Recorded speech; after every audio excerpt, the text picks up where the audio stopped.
अनुभव, यानी कि मनुष्य अपना जो अनुभव करता है ना उसको शेयर करता है, तो उसे हम क्या कहते हैं, हिंदी साहित्य कहते हैं। यह किस रूप में होता है, तो गद्य रूप में होता है और पद रूप में होता है। गद्य का मतलब क्या हो, कहानी हो गया, पक्ष नहीं है, पद।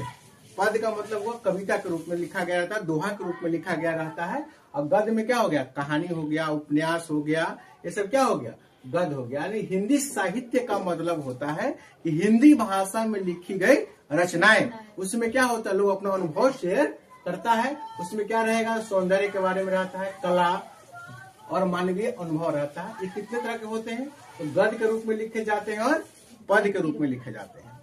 अब है कि हिंदी साहित्य के कितने कालखंडों में बांटा गया है। पूरे जो हिंदी साहित्य है ना उसको 4 कालखंडों में बांटा गया है। 4 कालखंड कौन है, तो आदिकाल, भक्ति काल, रीतिकाल और आधुनिक काल।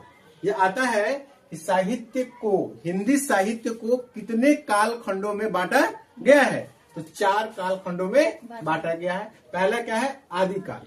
आदिकाल का समय क्या है, तो 1050 से लेकर 1375 ईस्वी के बीच के काल को क्या कहा जाता है, आदिकाल कहा जाता है। भक्ति काल, भक्ति काल कब से माना जाता है, 1375 से लेकर 1700 ईस्वी के बीच का जो समय है उसे क्या कहा गया, भक्ति काल कहा गया।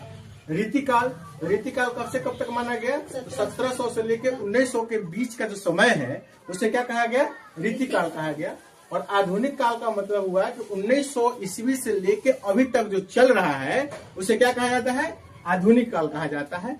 यानी कि हिंदी साहित्य जो है उसके अंतर्गत क्या आता है, तो कहानी आता है, उपन्यास आता है, लेख आता है, एकांकी आता है।